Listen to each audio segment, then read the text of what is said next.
তাহলে বোঝা যাচ্ছে আলেমের মর্যাদা কিরকম। অপর হাদিস শরীফের মধ্যে এসেছে, এটা তিরমিজি শরীফের হাদিস, ওয়ান আবি দারদা রাদিয়াল্লাহু তাআলা আনহু قال قال رسول الله صلى الله عليه وسلم من سلك طريقا يبتغي به علما سلك الله به طريقا الى الجنه। জোরে সুবহানাল্লাহ। সুবহানাল্লাহ। কোরআন যদি কোন মানুষ যদি ইলম অর্জনের উদ্দেশ্যে বাড়ি থেকে রাস্তা রওনা দেয়, রাস্তা দিয়ে বাড়ি থেকে রওনা দেয়, আল্লাহর হাবিব সাল্লাল্লাহু আলাইহি ওয়াসাল্লাম বলেছেন আল্লাহ পাক রব্বুল আলামিন তার জন্য জান্নাতের রাস্তা দেখিয়ে দেন। সুবহানাল্লাহ। শুধু তাই নয়, ওই আলেমের জন্য জান্নাতের রাস্তা দেখিয়ে দেয়, শুধু তাই নয়, ফেরেশতাদের যে ডানাগুলি আছে ওই ডানাগুলি আলেমের জন্য বিছিয়ে দেওয়া হয়। সুবহানাল্লাহ।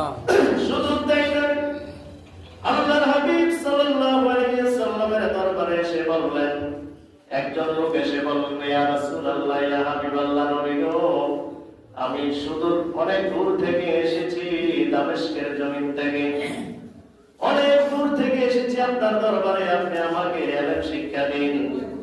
তখন আল্লাহর হাবিব সাল্লাল্লাহু আলাইহি ওয়াসাল্লাম বলেছেন, যে ব্যক্তি ইলম শিক্ষার জন্য রাস্তা অতিক্রম করবে, আল্লাহ পাক রব্বুল আলামিন তার জন্য জান্নাতের রাস্তা সহজ করে দেন। সুবহানাল্লাহ।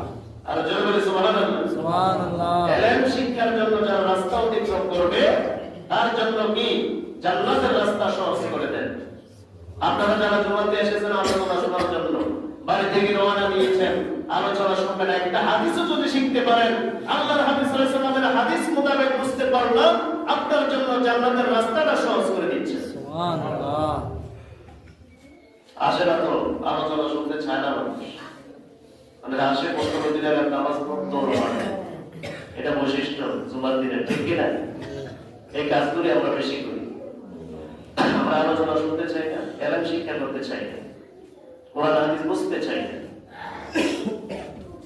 রাসূল সাল্লাল্লাহু আলাইহি ওয়াসাল্লাম বলেছেন যে ইলম শিক্ষার জন্য রাস্তা অতিক্রম করবে তার জন্য জান্নাতের রাস্তা সহজ হয়ে যায়। সুবহানাল্লাহ। এটা যেন জান্নাতের রাস্তা দিয়ে সে হেঁটে গেল।